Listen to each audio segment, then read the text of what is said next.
존경하는 형제자매 여러분, 평화가 함께 하시기를 빕니다. 오늘 우리가 함께 나눌 이야기는 단순히 한 개인의 이야기가 아니라 서양 역사의 물줄기를 바꾸고 수십억 영혼의 구원 문제에 거대한 파장을 일으킨 한 남자에 대한 기록입니다. 이 이야기가 여러분의 마음에 깊은 울림을 준다면 주님의 은총이 더 많은 이들에게 닿을 수 있도록 이 채널을 구독하고 공유하여 선한 영향력을 함께 나누어 주시길 바랍니다. 여러분의 작은 실천이 누군가에게는 큰 빛이 될 수 있습니다. 우리의 마음과 생각을 열어 진리를 올바로 마주할 수 있도록 잠시 주님께 기도를 바치겠습니다. 성부와 성자와 성령의 이름으로 아멘. 하늘에 계신 아버지, 저희에게 성령을 보내시어 저희의 마음과 생각을 비추어 주소서. 특별히 리지요의 성녀 데레사의 전구를 통하여 저희가 교회의 가르침 안에 담긴 진리를 겸손되이 받아들이고 수많은 영혼을 당신의 자비로 이끌 수 있는 지혜를 허락하소서. 우리 주 그리스도를 통하여 비나이다. 아멘. 성부와 성자와 성령의 이름으로 아멘. 오늘 이야기의 중심에는 마르틴 루터라는 인물이 있습니다. 1483년 그는 독일의 평범한 가정에서 태어났습니다. 그의 아버지는 광부였으며 아들이 자신보다 나은 삶을 살기를 바라는 마음의 법률, 특히 교회법을 공부하여 안정된 길을 걷기를 간절히 원했습니다. 그러나 그의 인생은 예상치 못한 방향으로 흘러갔습니다. 어느 날 젊은 루터가 길을 걷다가 끔찍한 뇌우를 만났습니다. 하늘이 찢어질 듯한 천둥과 번개 속에서 그는 극심한 공포에 사로잡혔습니다. 그 순간 그는 자신의 연약함과 죽음의 공포 앞에서 하느님께 서원합니다. 주님, 이 폭풍우 속에서 저를 살려주신다면 수도자가 되겠습니다. 이러한 맹세는 우리도 살면서 한 번쯤은 해봤을 법한 것입니다. 이번 시험만 잘 보게 해주시면 하고 시작하는 약속들처럼 말입니다. 하지만 진정한 성소, 즉 하느님의 부르심은 공포에서 비롯되는 충동적인 약속과는 다릅니다. 그의 소명의 시작 전부터 우리는 그 안에 인간적인 연약함이 깊이 자리하고 있었음을 보게 됩니다. 결국 그는 1505년 아우구스티노 수도회에 입회하여 기도와 공부, 단식의 삶을 시작했고 사제로 서품받았습니다. 하지만 여기서부터 그의 내면적 갈등은 더욱 깊어집니다. 루터는 자신의 노력, 즉 선행과 고행을 통해 스스로의 구원을 쟁취해야 한다고 믿기 시작했습니다. 이는 오늘날까지도 많은 개신교 신자들이 가톨릭 교회에 대해 갖는 가장 큰 오해, 즉 행위구원 사상과 맞닿아 있습니다. 그는 기도하고 단식하고 선행을 쌓으려 노력하면 할수록 오히려 자신이 하느님으로부터 더욱 멀어지고 받아들여질 수 없는 존재라고 느끼게 되었습니다. 왜냐하면 그는 계속해서 실패했기 때문입니다.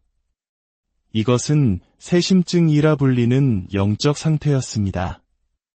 아주 작은 잘못이나 유혹조차 큰 죄로 여기며 끊임없이 죄책감에 시달리는 병적인 상태 말입니다. 그의 이러한 고통은 교회가 분열되는 비극의 씨앗이 되었습니다. 이 모든 것이 가톨릭 교리에 대한 깊은 오해에서 시작되었다는 사실은 참으로 안타까운 일입니다. 이 고통에 더돼서 벗어날 길을 찾던 루터는 성경, 특히 바오로 사도의 서간을 깊이 파고들기 시작했습니다. 그러나 그는 교회의 가르침, 즉 교도권의 해석 안에서 성경을 읽는 대신 자기 자신의 방식으로 성경을 해석하는 위험한 길로 들어섰습니다. 로마서 1장 17절에 하느님의 의로움이라는 구절을 읽으며 그는 죄인이 오직 믿음만으로 은총을 통해 의롭게 된다는 결론에 도달합니다. 야고보 서간이 행함이 없는 믿음은 죽은 것이라고 분명히 말하고 있음에도 불구하고 그는 행위를 배제한 오직 믿음만이 구원의 길이라고 확신하게 된 것입니다. 이 발견은 그의 삶을 송두리째 바꾸어 놓았습니다. 그는 마침내 마음의 평화를 찾았다고 느꼈습니다. 더 이상 죄에 대해 걱정하지 않아도 된다는 해방감이었죠. 하지만 여기서 우리는 가톨릭 교회의 가르침을 정확히 짚고 넘어가야 합니다. 가톨릭 교회 역시 인간이 자신의 노력만으로 구원받는다고 가르치지 않습니다. 구원은 전적으로 하느님의 은총으로 주어지는 선물입니다. 이 점에서는 루터의 생각과 크게 다르지 않습니다. 문제는 그 다음입니다.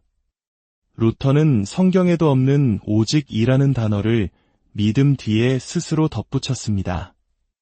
가톨릭 신앙은 오직 믿음이나 오직 성경으로 구원받는다고 말하지 않습니다.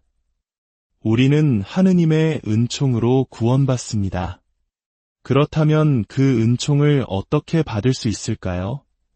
성경은 우리에게 성사를 통해 은총을 받는다고 가르칩니다.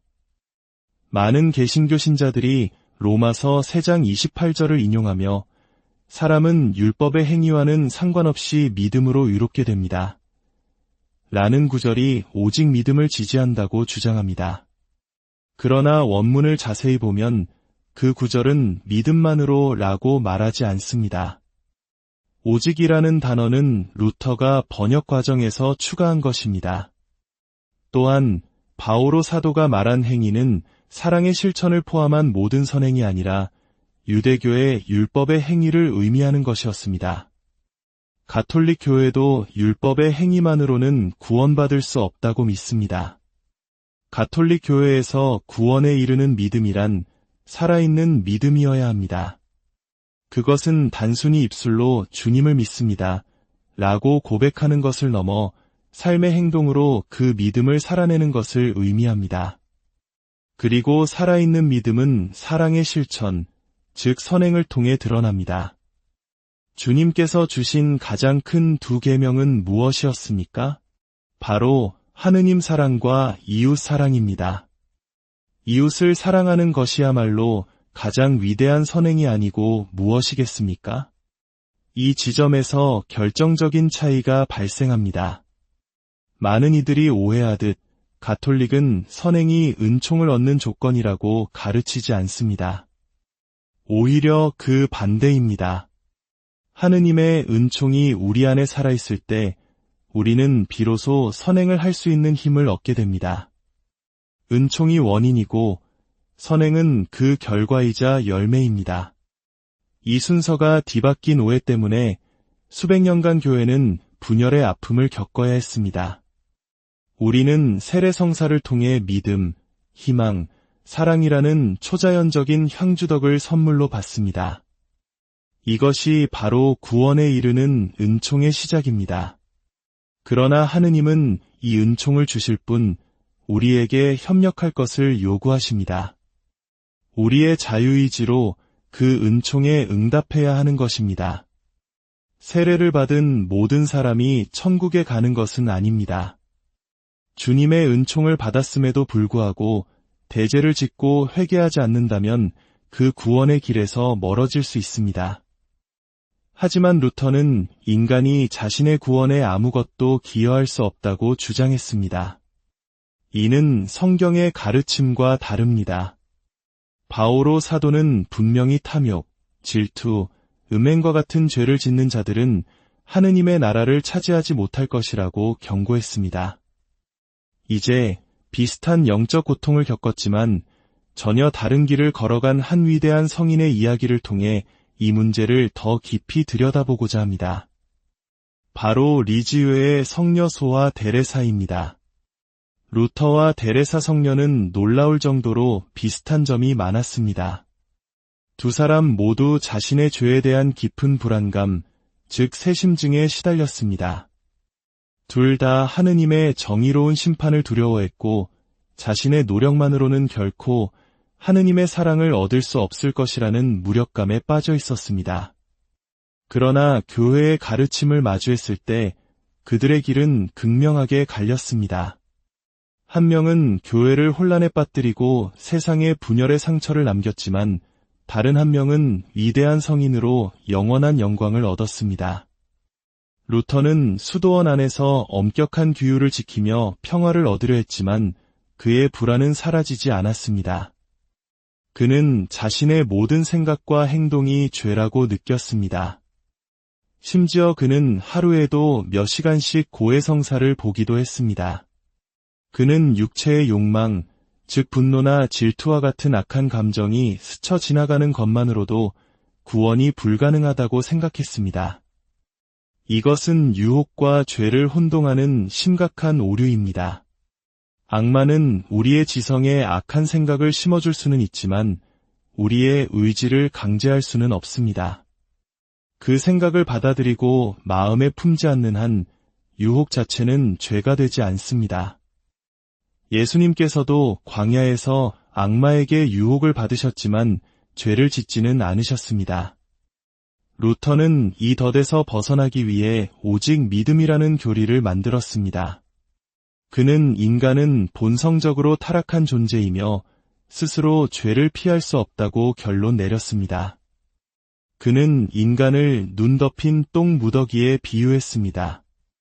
인간의 죄악된 본질은 결코 변하지 않으며 하느님은 단지 예수 그리스도에 대한 믿음이라는 눈을 뿌려 그 더러움을 잠시 덮어주실 뿐이라는 것입니다. 그러나 이것은 가톨릭의 가르침과 정면으로 배치됩니다.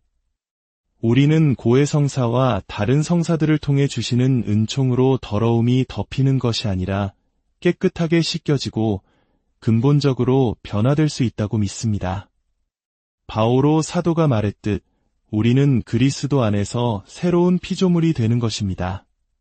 반면 데레사 성녀는 어떠했을까요?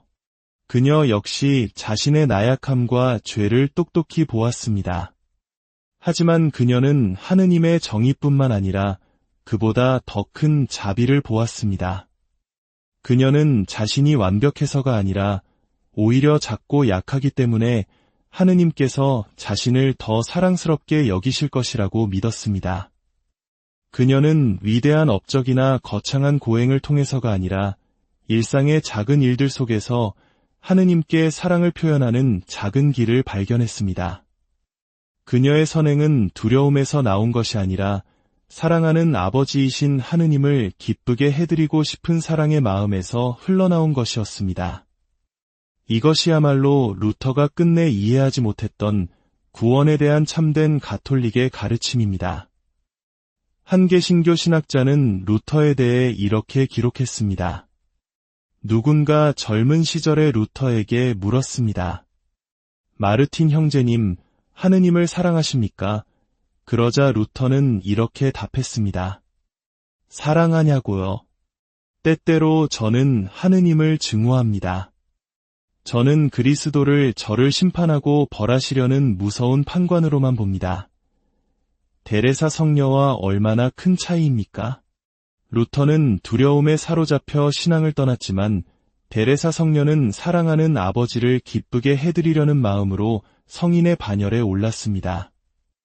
많은 사람들이 루터가 종교개혁을 일으킨 주된 이유가 면죄부 판매 때문이라고 알고 있습니다. 물론 면죄부 남용은 중요한 계기가 되었지만 그가 교회를 떠난 근본적인 이유는 아니었습니다.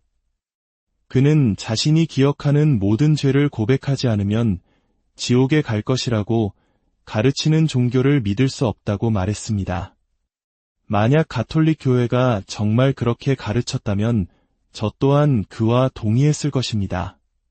하지만 문제는 그것이 가톨릭 교회의 가르침이 아니라는 점입니다.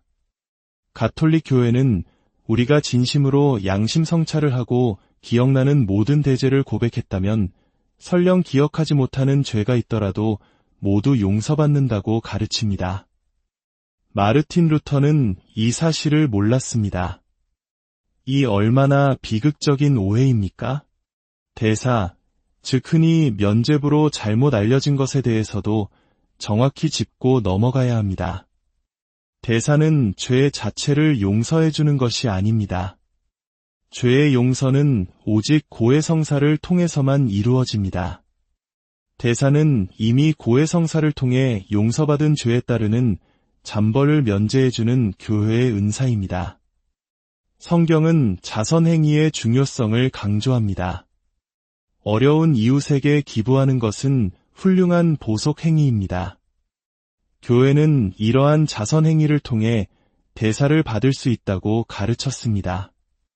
즉, 대사를 사려면 10달러를 내시오가 아니라 어려운 이를 위해 자선을 베푸는 선행을 하면 대사를 받을 수 있습니다. 가 본래의 가르침이었습니다. 그러나 이 선한 의도가 일부 성직자들의 탐욕과 무지로 인해 대사를 돈으로 파는 행위로 변질되었습니다. 루터가 이 남용에 대해 분노한 것은 정당했습니다. 하지만 그의 분노는 교회의 개혁이 아닌 혁명으로, 즉 분열로 치달았습니다. 그는 교황직을 적그리스도라 공격했고 스스로를 교회의 최고 권위자로 여기는 교만에 빠지기도 했습니다. 결과적으로 하나의 신앙 공동체였던 그리스도교는 수만 개의 파편으로 쪼개졌습니다. 하느님께서 원하신 것은 모두 하나가 되게 해주십시오라는 일치였지만 현실은 끝없는 분열이었습니다. 한 사람의 자의적인 성경 해석이 또 다른 사람의 해석을 낳고 그 해석이 또 다른 해석을 낳으면서 객관적인 도덕적 진리의 기준마저 흔들리게 되었습니다. 오늘날 우리가 겪고 있는 세속주의와 도덕적 혼란은 바로 이 분열의 상처에서 시작되었다고 해도 과언이 아닙니다. 우리는 예수님께서 유다 때문에 떠나지 않듯이 일부 성직자들의 잘못 때문에 교회를 떠나서는 안 됩니다. 교회는 거룩하신 하느님의 교회인 동시에 죄 많은 인간들로 이루어진 교회이기 때문입니다. 교회의 신적인 본성은 불변하지만 인간적인 부분은 늘 실패하고 넘어질 수 있습니다. 중요한 것은 넘어졌을 때 다시 일어서는 것이지 집을 부수고 나가는 것이 아닙니다. 예수님께서 교회를 세우시고 1500년 동안 그 가르침이 잘못되었다가 16세기에 마르틴 루터라는 한 사람이 나타나 비로소 진리를 바로 세웠다고 믿는 것이 과연 합리적일까요? 또한 루터는 자신의 신학에 맞지 않는다는 이유로 성경에서 7권의 책을 빼버렸습니다. 4세기 말부터 교회가 공인하여 1000년 넘게 사용해온 73권의 성경을 스스로의 판단에 따라 66권으로 줄인 것입니다. 그러나 아이러니컬하게도 루터는 말년까지도 많은 가톨릭적 신앙을 버리지 못했습니다. 그는 성모 마리아에 대한 깊은 공경심을 유지했고 성체성사 안에 예수님께서 실제로 현존하심을 믿었습니다. 단순한 상징이 아니라 실제 현존을 믿었던 것입니다. 개신교인으로 살기는 쉽지만 가톨릭 신자로 죽는 것이 더 낫다는 말을 그가 했다는 소문도 있습니다. 교황 베네딕토 16세께서는 우리에게 분열시키는 것만 보지 말고 우리를 일치시키는 것을 보라고 말씀하셨습니다. 우리와 개신교 형제들은 많은 부분에서 차이가 있지만 예수 그리스도에 대한 믿음, 성경의 권위, 그리고 성모님에 대한 존경과 같은 공통점을 가지고 있습니다. 오늘 우리는 가톨릭 신앙을 변호하기 위해 마르틴 루터의 가르침과 그 문제점들을 살펴보았습니다. 그러나 우리의 최종 목표는 비난이 아니라 이해와 일치여야 합니다. 이 깊은 오해에서 비롯된 상처를 이해하고 그 안에서 우리가 함께 나아갈 길을 찾아야 합니다. 우리 모두 그리스도의 증인이라는 공통된 소명을 받았기 때문입니다. 주님께서 여러분과 함께 전능하신 천주성부와 성자와 성령께서는 이 말씀을 듣는 모든 이에게 강복하소서. 아멘. 존경하는 형제자매 여러분, 평화가 함께하시기를 빕니다. 오늘 우리가 함께 나눌 이야기는 단순히 한 개인의 이야기가 아니라 서양 역사의 물줄기를 바꾸고 수십억 영혼의 구원 문제에 거대한 파장을 일으킨 한 남자에 대한 기록입니다. 이 이야기가 여러분의 마음에 깊은 울림을 준다면 주님의 은총이 더 많은 이들에게 닿을 수 있도록 이 채널을 구독하고 공유하여 선한 영향력을 함께 나누어 주시길 바랍니다. 여러분의 작은 실천이 누군가에게는 큰 빛이 될 수 있습니다. 우리의 마음과 생각을 열어 진리를 올바로 마주할 수 있도록 잠시 주님께 기도를 바치겠습니다. 성부와 성자와 성령의 이름으로 아멘. 하늘에 계신 아버지, 저희에게 성령을 보내시어 저희의 마음과 생각을 비추어 주소서. 특별히 리지오의 성녀 데레사의 전구를 통하여 저희가 교회의 가르침 안에 담긴 진리를 겸손되이 받아들이고 수많은 영혼을 당신의 자비로 이끌 수 있는 지혜를 허락하소서. 우리 주 그리스도를 통하여 비나이다. 아멘. 성부와 성자와 성령의 이름으로 아멘. 오늘 이야기의 중심에는 마르틴 루터라는 인물이 있습니다. 1483년 그는 독일의 평범한 가정에서 태어났습니다. 그의 아버지는 광부였으며 아들이 자신보다 나은 삶을 살기를 바라는 마음의 법률, 특히 교회법을 공부하여 안정된 길을 걷기를 간절히 원했습니다. 그러나 그의 인생은 예상치 못한 방향으로 흘러갔습니다. 어느 날 젊은 루터가 길을 걷다가 끔찍한 뇌우를 만났습니다. 하늘이 찢어질 듯한 천둥과 번개 속에서 그는 극심한 공포에 사로잡혔습니다. 그 순간 그는 자신의 연약함과 죽음의 공포 앞에서 하느님께 서원합니다. 주님, 이 폭풍우 속에서 저를 살려주신다면 수도자가 되겠습니다. 이러한 맹세는 우리도 살면서 한 번쯤은 해봤을 법한 것입니다. 이번 시험만 잘 보게 해주시면 하고 시작하는 약속들처럼 말입니다. 하지만 진정한 성소, 즉 하느님의 부르심은 공포에서 비롯되는 충동적인 약속과는 다릅니다. 그의 소명의 시작 전부터 우리는 그 안에 인간적인 연약함이 깊이 자리하고 있었음을 보게 됩니다. 결국 그는 1505년 아우구스티노 수도회에 입회하여 기도와 공부, 단식의 삶을 시작했고 사제로 서품받았습니다. 하지만 여기서부터 그의 내면적 갈등은 더욱 깊어집니다. 루터는 자신의 노력, 즉 선행과 고행을 통해 스스로의 구원을 쟁취해야 한다고 믿기 시작했습니다. 이는 오늘날까지도 많은 개신교 신자들이 가톨릭 교회에 대해 갖는 가장 큰 오해, 즉 행위구원 사상과 맞닿아 있습니다. 그는 기도하고 단식하고 선행을 쌓으려 노력하면 할수록 오히려 자신이 하느님으로부터 더욱 멀어지고 받아들여질 수 없는 존재라고 느끼게 되었습니다. 왜냐하면 그는 계속해서 실패했기 때문입니다. 이것은 세심증이라 불리는 영적 상태였습니다. 아주 작은 잘못이나 유혹조차 큰 죄로 여기며 끊임없이 죄책감에 시달리는 병적인 상태 말입니다. 그의 이러한 고통은 교회가 분열되는 비극의 씨앗이 되었습니다. 이 모든 것이 가톨릭 교리에 대한 깊은 오해에서 시작되었다는 사실은 참으로 안타까운 일입니다. 이 고통에 더돼서 벗어날 길을 찾던 루터는 성경, 특히 바오로 사도의 서간을 깊이 파고들기 시작했습니다. 그러나 그는 교회의 가르침, 즉 교도권의 해석 안에서 성경을 읽는 대신 자기 자신의 방식으로 성경을 해석하는 위험한 길로 들어섰습니다. 로마서 1장 17절에 하느님의 의로움이라는 구절을 읽으며 그는 죄인이 오직 믿음만으로 은총을 통해 의롭게 된다는 결론에 도달합니다. 야고보 서간이 행함이 없는 믿음은 죽은 것이라고 분명히 말하고 있음에도 불구하고 그는 행위를 배제한 오직 믿음만이 구원의 길이라고 확신하게 된 것입니다. 이 발견은 그의 삶을 송두리째 바꾸어 놓았습니다. 그는 마침내 마음의 평화를 찾았다고 느꼈습니다. 더 이상 죄에 대해 걱정하지 않아도 된다는 해방감이었죠. 하지만 여기서 우리는 가톨릭 교회의 가르침을 정확히 짚고 넘어가야 합니다. 가톨릭 교회 역시 인간이 자신의 노력만으로 구원받는다고 가르치지 않습니다. 구원은 전적으로 하느님의 은총으로 주어지는 선물입니다. 이 점에서는 루터의 생각과 크게 다르지 않습니다. 문제는 그 다음입니다. 루터는 성경에도 없는 오직이라는 단어를 믿음 뒤에 스스로 덧붙였습니다.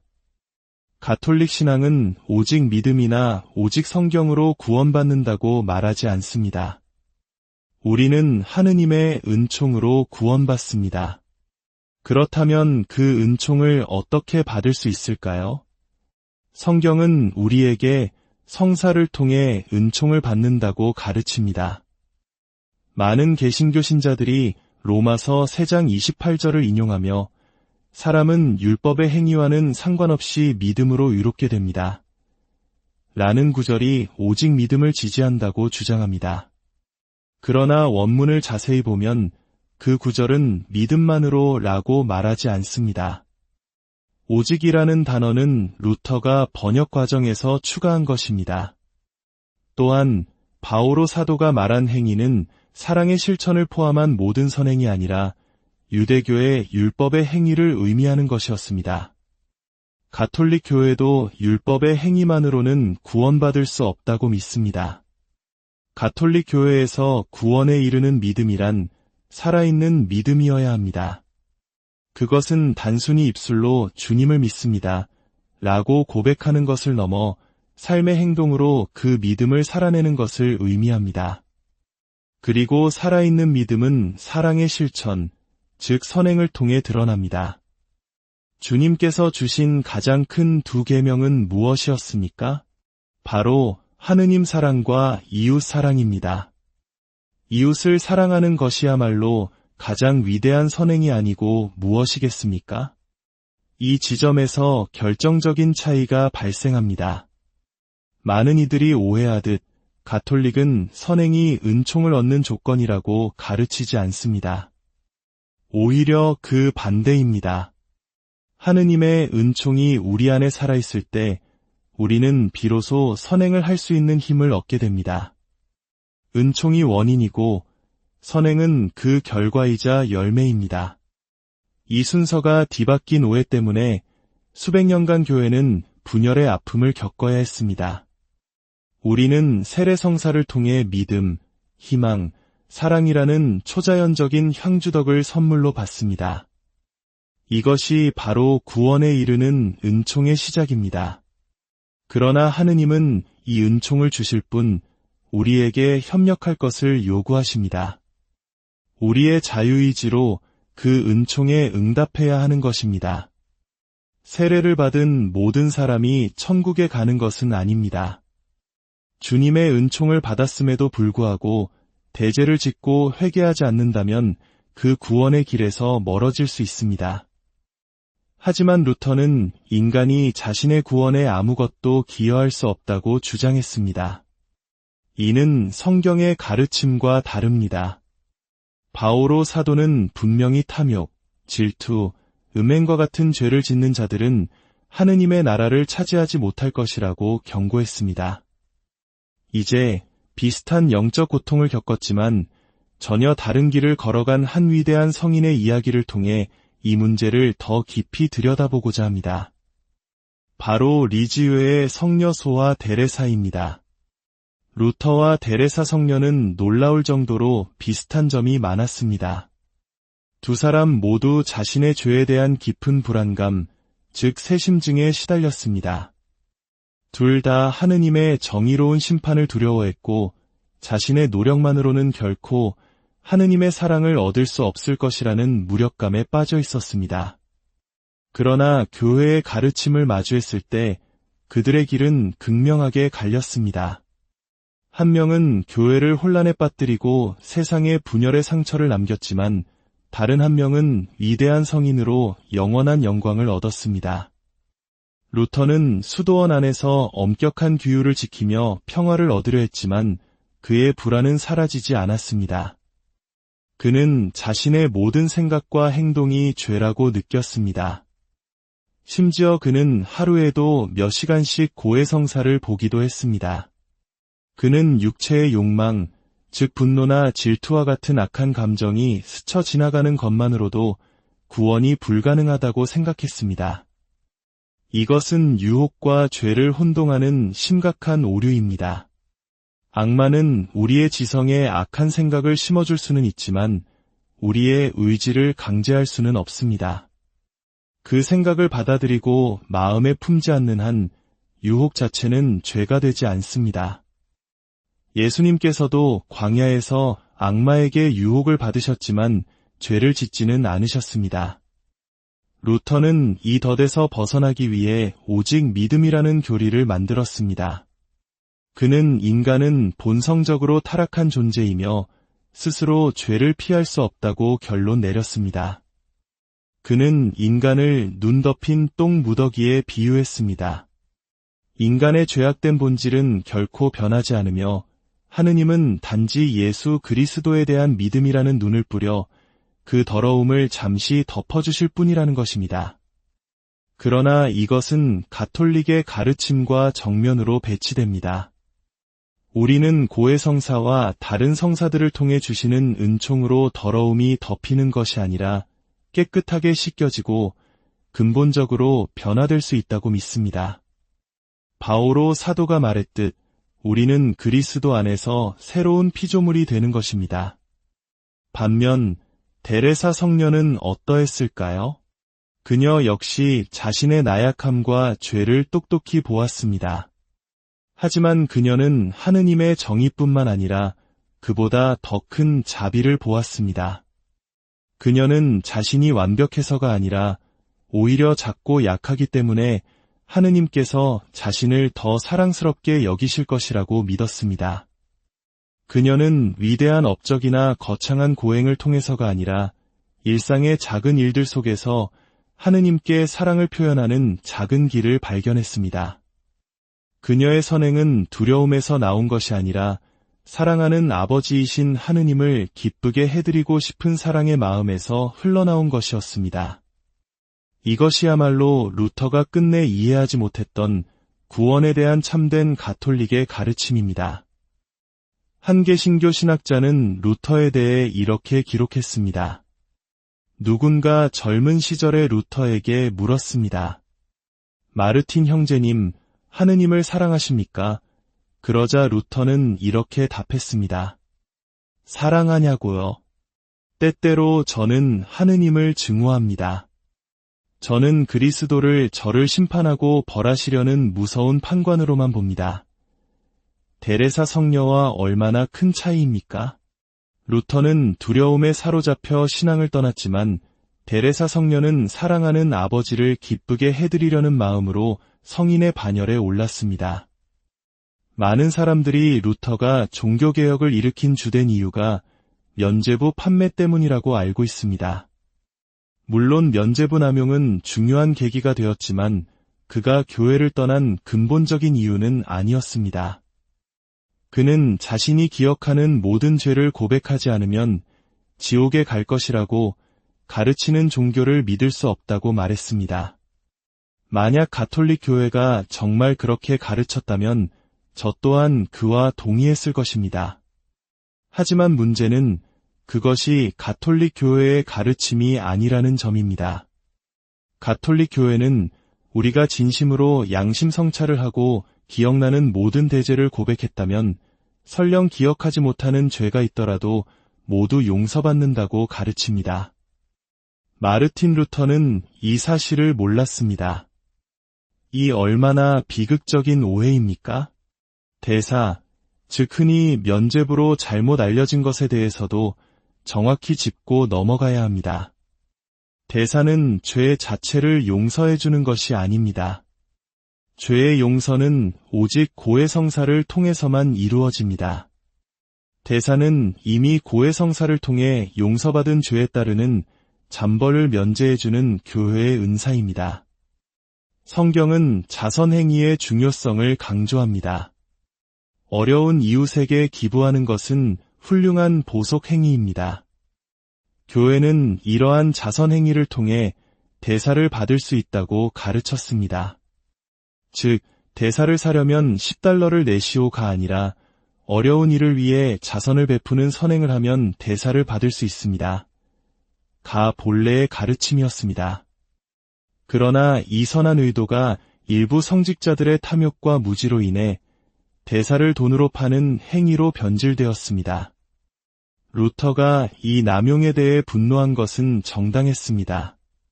하지만 그의 분노는 교회의 개혁이 아닌 혁명으로, 즉 분열로 치달았습니다. 그는 교황직을 적그리스도라 공격했고 스스로를 교회의 최고 권위자로 여기는 교만에 빠지기도 했습니다. 결과적으로 하나의 신앙 공동체였던 그리스도교는 수만 개의 파편으로 쪼개졌습니다. 하느님께서 원하신 것은 모두 하나가 되게 해주십시오라는 일치였지만 현실은 끝없는 분열이었습니다. 한 사람의 자의적인 성경 해석이 또 다른 사람의 해석을 낳고 그 해석이 또 다른 해석을 낳으면서 객관적인 도덕적 진리의 기준마저 흔들리게 되었습니다. 오늘날 우리가 겪고 있는 세속주의와 도덕적 혼란은 바로 이 분열의 상처에서 시작되었다고 해도 과언이 아닙니다. 우리는 예수님께서 유다 때문에 떠나지 않듯이 일부 성직자들의 잘못 때문에 교회를 떠나서는 안 됩니다. 교회는 거룩하신 하느님의 교회인 동시에 죄 많은 인간들로 이루어진 교회이기 때문입니다. 교회의 신적인 본성은 불변하지만 인간적인 부분은 늘 실패하고 넘어질 수 있습니다. 중요한 것은 넘어졌을 때 다시 일어서는 것이지 집을 부수고 나가는 것이 아닙니다. 예수님께서 교회를 세우시고 1500년 동안 그 가르침이 잘못되었다가 16세기에 마르틴 루터라는 한 사람이 나타나 비로소 진리를 바로 세웠다고 믿는 것이 과연 합리적일까요? 또한 루터는 자신의 신학에 맞지 않는다는 이유로 성경에서 7권의 책을 빼버렸습니다. 4세기 말부터 교회가 공인하여 1000년 넘게 사용해온 73권의 성경을 스스로의 판단에 따라 66권으로 줄인 것입니다. 그러나 아이러니컬하게도 루터는 말년까지도 많은 가톨릭적 신앙을 버리지 못했습니다. 그는 성모 마리아에 대한 깊은 공경심을 유지했고 성체성사 안에 예수님께서 실제로 현존하심을 믿었습니다. 단순한 상징이 아니라 실제 현존을 믿었던 것입니다. 개신교인으로 살기는 쉽지만 가톨릭 신자로 죽는 것이 더 낫다는 말을 그가 했다는 소문도 있습니다. 교황 베네딕토 16세께서는 우리에게 분열시키는 것만 보지 말고 우리를 일치시키는 것을 보라고 말씀하셨습니다. 우리와 개신교 형제들은 많은 부분에서 차이가 있지만 예수 그리스도에 대한 믿음, 성경의 권위, 그리고 성모님에 대한 존경과 같은 공통점을 가지고 있습니다. 오늘 우리는 가톨릭 신앙을 변호하기 위해 마르틴 루터의 가르침과 그 문제점들을 살펴보았습니다. 그러나 우리의 최종 목표는 비난이 아니라 이해와 일치여야 합니다. 이 깊은 오해에서 비롯된 상처를 이해하고 그 안에서 우리가 함께 나아갈 길을 찾아야 합니다. 우리 모두 그리스도의 증인이라는 공통된 소명을 받았기 때문입니다. 주님께서 여러분과 함께 전능하신 천주 성부와 성자와 성령께서는 이 말씀을 듣는 모든 이에게 강복하소서. 아멘. 존경하는 형제자매 여러분, 평화가 함께하시기를 빕니다. 오늘 우리가 함께 나눌 이야기는 단순히 한 개인의 이야기가 아니라 서양 역사의 물줄기를 바꾸고 수십억 영혼의 구원 문제에 거대한 파장을 일으킨 한 남자에 대한 기록입니다. 이 이야기가 여러분의 마음에 깊은 울림을 준다면 주님의 은총이 더 많은 이들에게 닿을 수 있도록 이 채널을 구독하고 공유하여 선한 영향력을 함께 나누어 주시길 바랍니다. 여러분의 작은 실천이 누군가에게는 큰 빛이 될 수 있습니다. 우리의 마음과 생각을 열어 진리를 올바로 마주할 수 있도록 잠시 주님께 기도를 바치겠습니다. 성부와 성자와 성령의 이름으로 아멘. 하늘에 계신 아버지, 저희에게 성령을 보내시어 저희의 마음과 생각을 비추어 주소서. 특별히 리지오의 성녀 데레사의 전구를 통하여 저희가 교회의 가르침 안에 담긴 진리를 겸손되이 받아들이고 수많은 영혼을 당신의 자비로 이끌 수 있는 지혜를 허락하소서. 우리 주 그리스도를 통하여 비나이다. 아멘. 성부와 성자와 성령의 이름으로 아멘. 오늘 이야기의 중심에는 마르틴 루터라는 인물이 있습니다.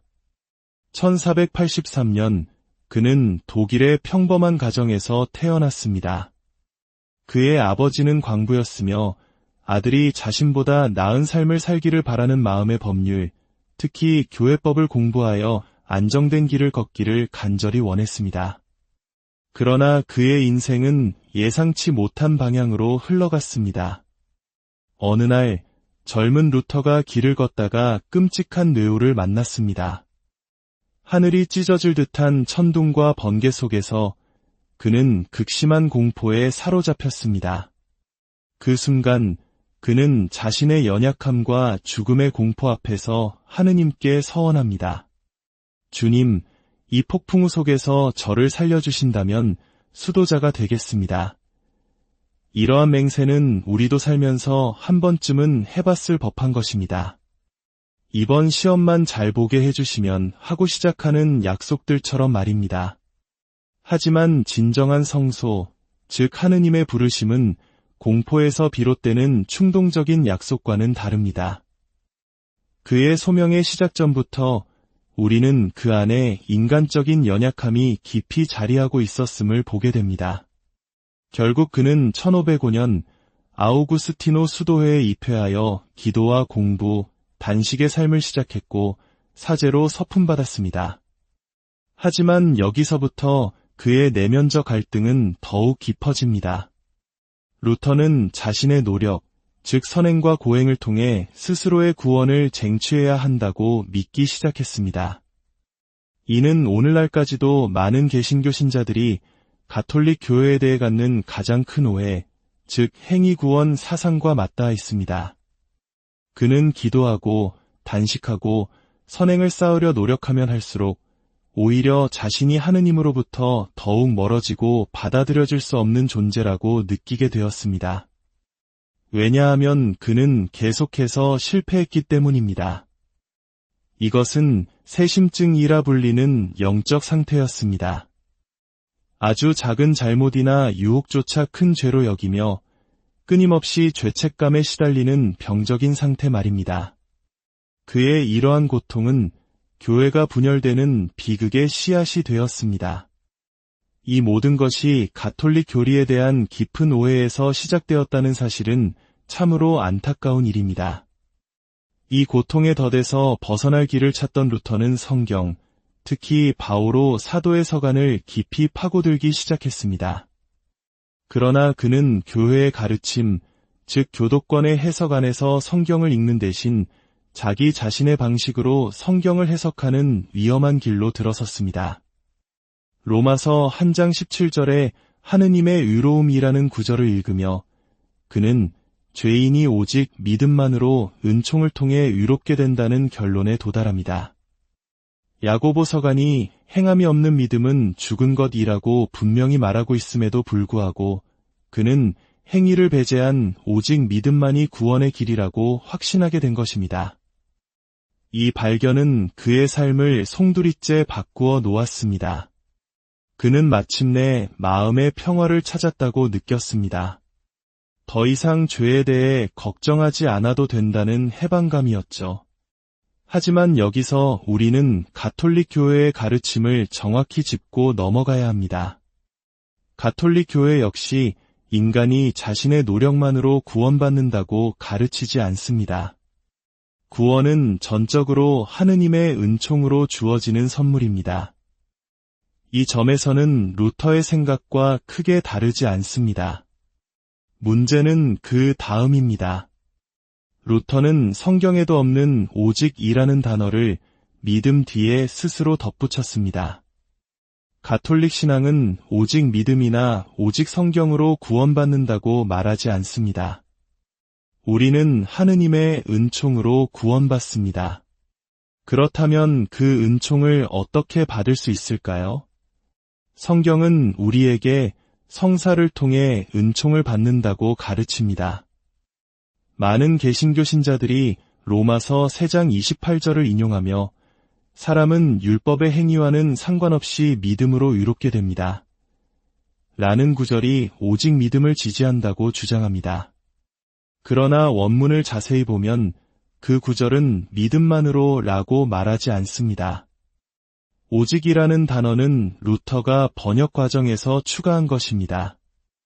또한 바오로 사도가 말한 행위는 사랑의 실천을 포함한 모든 선행이 아니라 유대교의 율법의 행위를 의미하는 것이었습니다.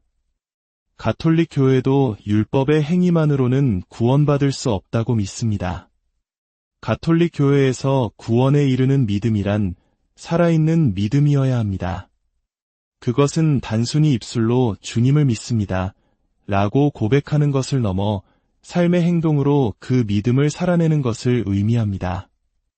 그리고 살아있는 믿음은 사랑의 실천, 즉 선행을 통해 드러납니다. 주님께서 주신 가장 큰 두 계명은 무엇이었습니까? 바로 하느님 사랑과 이웃 사랑입니다. 이웃을 사랑하는 것이야말로 가장 위대한 선행이 아니고 무엇이겠습니까? 이 지점에서 결정적인 차이가 발생합니다. 많은 이들이 오해하듯 가톨릭은 선행이 은총을 얻는 조건이라고 가르치지 않습니다. 오히려 그 반대입니다. 하느님의 은총이 우리 안에 살아있을 때 우리는 비로소 선행을 할 수 있는 힘을 얻게 됩니다. 은총이 원인이고 선행은 그 결과이자 열매입니다. 이 순서가 뒤바뀐 오해 때문에 수백 년간 교회는 분열의 아픔을 겪어야 했습니다. 우리는 세례성사를 통해 믿음, 희망, 사랑이라는 초자연적인 향주덕을 선물로 받습니다. 이것이 바로 구원에 이르는 은총의 시작입니다. 그러나 하느님은 이 은총을 주실 뿐 우리에게 협력할 것을 요구하십니다. 우리의 자유의지로 그 은총에 응답해야 하는 것입니다. 세례를 받은 모든 사람이 천국에 가는 것은 아닙니다. 주님의 은총을 받았음에도 불구하고 대죄를 짓고 회개하지 않는다면 그 구원의 길에서 멀어질 수 있습니다. 하지만 루터는 인간이 자신의 구원에 아무것도 기여할 수 없다고 주장했습니다. 이는 성경의 가르침과 다릅니다. 바오로 사도는 분명히 탐욕, 질투, 음행과 같은 죄를 짓는 자들은 하느님의 나라를 차지하지 못할 것이라고 경고했습니다. 이제 비슷한 영적 고통을 겪었지만 전혀 다른 길을 걸어간 한 위대한 성인의 이야기를 통해 이 문제를 더 깊이 들여다보고자 합니다. 바로 리지유의 성녀소와 데레사입니다.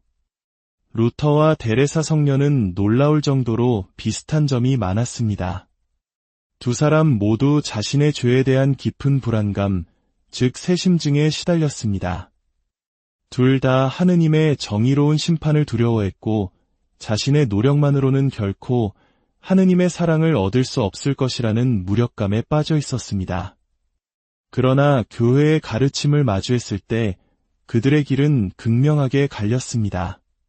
한 명은 교회를 혼란에 빠뜨리고 세상에 분열의 상처를 남겼지만 다른 한 명은 위대한 성인으로 영원한 영광을 얻었습니다. 루터는 수도원 안에서 엄격한 규율을 지키며 평화를 얻으려 했지만 그의 불안은 사라지지 않았습니다. 그는 자신의 모든 생각과 행동이 죄라고 느꼈습니다. 심지어 그는 하루에도 몇 시간씩 고해성사를 보기도 했습니다. 그는 육체의 욕망, 즉 분노나 질투와 같은 악한 감정이 스쳐 지나가는 것만으로도 구원이 불가능하다고 생각했습니다. 이것은 유혹과 죄를 혼동하는 심각한 오류입니다. 악마는 우리의 지성에 악한 생각을 심어줄 수는 있지만 우리의 의지를 강제할 수는 없습니다. 그 생각을 받아들이고 마음에 품지 않는 한 유혹 자체는 죄가 되지 않습니다. 예수님께서도 광야에서 악마에게 유혹을 받으셨지만 죄를 짓지는 않으셨습니다. 루터는 이 덫에서 벗어나기 위해 오직 믿음이라는 교리를 만들었습니다. 그는 인간은 본성적으로 타락한 존재이며 스스로 죄를 피할 수 없다고 결론 내렸습니다. 그는 인간을 눈 덮인 똥 무더기에 비유했습니다. 인간의 죄악된 본질은 결코 변하지 않으며 하느님은 단지 예수 그리스도에 대한 믿음이라는 눈을 뿌려 그 더러움을 잠시 덮어주실 뿐이라는 것입니다. 그러나 이것은 가톨릭의 가르침과 정면으로 배치됩니다. 우리는 고해 성사와 다른 성사들을 통해 주시는 은총으로 더러움이 덮이는 것이 아니라 깨끗하게 씻겨지고 근본적으로 변화될 수 있다고 믿습니다.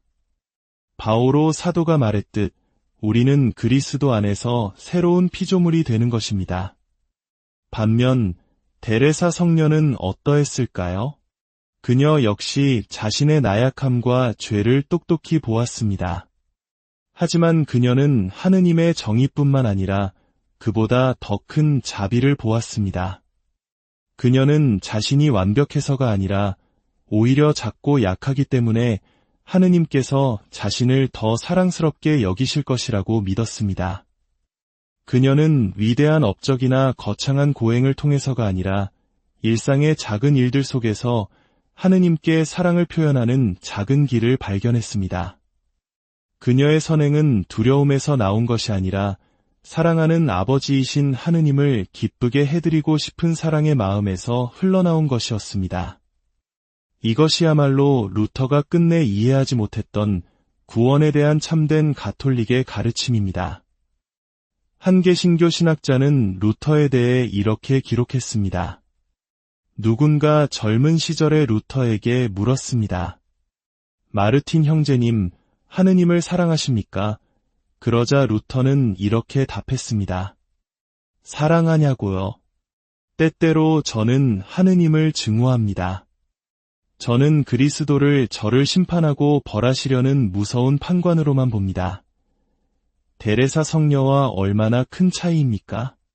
루터는 두려움에 사로잡혀 신앙을 떠났지만 데레사 성녀는 사랑하는 아버지를 기쁘게 해드리려는 마음으로 성인의 반열에 올랐습니다.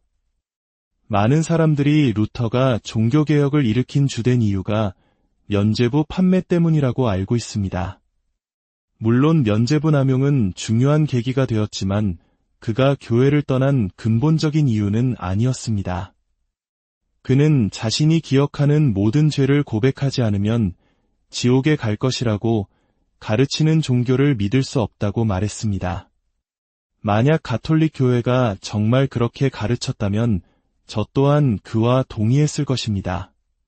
하지만 문제는 그것이 가톨릭 교회의 가르침이 아니라는 점입니다. 가톨릭 교회는 우리가 진심으로 양심 성찰을 하고 기억나는 모든 대죄를 고백했다면 설령 기억하지 못하는 죄가 있더라도 모두 용서받는다고 가르칩니다. 마르틴 루터는 이 사실을 몰랐습니다.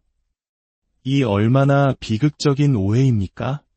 대사, 즉 흔히 면죄부로 잘못 알려진 것에 대해서도 정확히 짚고 넘어가야 합니다. 대사는 죄 자체를 용서해주는 것이 아닙니다. 죄의 용서는 오직 고해 성사를 통해서만 이루어집니다. 대사는 이미 고해 성사를 통해 용서받은 죄에 따르는 잠벌을 면제해주는 교회의 은사입니다. 성경은 자선행위의 중요성을 강조합니다. 어려운 이웃에게 기부하는 것은 훌륭한 보속행위입니다. 교회는 이러한 자선행위를 통해 대사를 받을 수 있다고 가르쳤습니다. 즉, 대사를 사려면 10달러를 내시오가 아니라 어려운 이를 위해 자선을 베푸는 선행을 하면 대사를 받을 수 있습니다. 가 본래의 가르침이었습니다. 그러나 이 선한 의도가 일부 성직자들의 탐욕과 무지로 인해 대사를 돈으로 파는 행위로 변질되었습니다. 루터가 이 남용에 대해 분노한 것은 정당했습니다.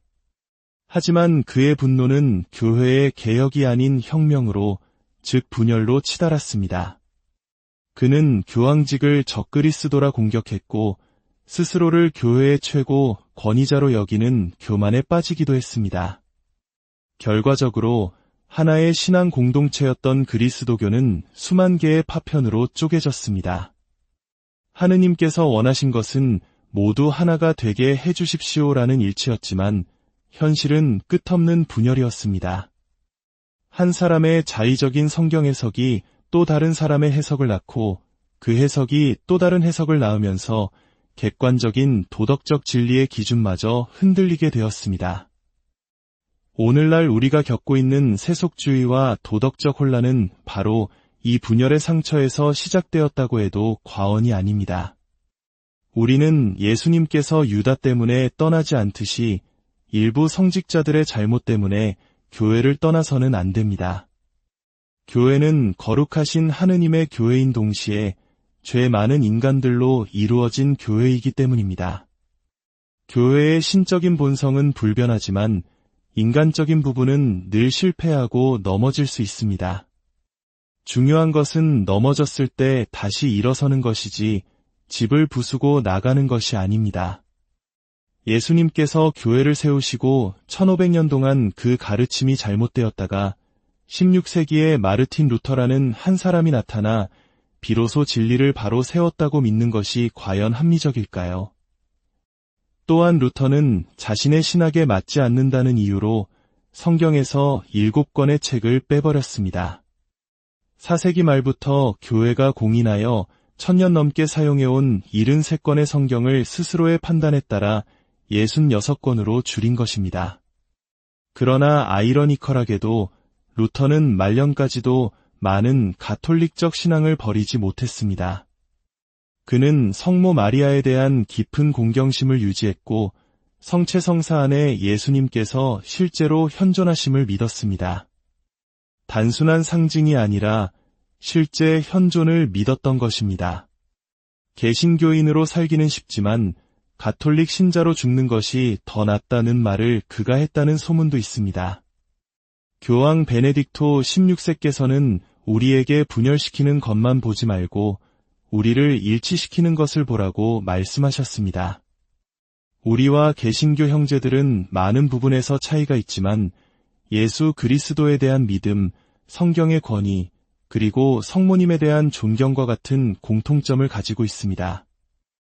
오늘 우리는 가톨릭 신앙을 변호하기 위해 마르틴 루터의 가르침과 그 문제점들을 살펴보았습니다. 그러나 우리의 최종 목표는 비난이 아니라 이해와 일치여야 합니다. 이 깊은 오해에서 비롯된 상처를 이해하고 그 안에서 우리가 함께 나아갈 길을 찾아야 합니다. 우리 모두 그리스도의 증인이라는 공통된 소명을 받았기 때문입니다. 주님께서 여러분과 함께 전능하신 천주 성부와 성자와 성령께서는 이 말씀을 듣는 모든 이에게 강복하소서. 아멘. 존경하는 형제자매 여러분, 평화가 함께하시기를 빕니다. 오늘 우리가 함께 나눌 이야기는 단순히 한 개인의 이야기가 아니라 서양 역사의 물줄기를 바꾸고 수십억 영혼의 구원 문제에 거대한 파장을 일으킨 한 남자에 대한 기록입니다. 이 이야기가 여러분의 마음에 깊은 울림을 준다면 주님의 은총이 더 많은 이들에게 닿을 수 있도록 이 채널을 구독하고 공유하여 선한 영향력을 함께 나누어 주시길 바랍니다.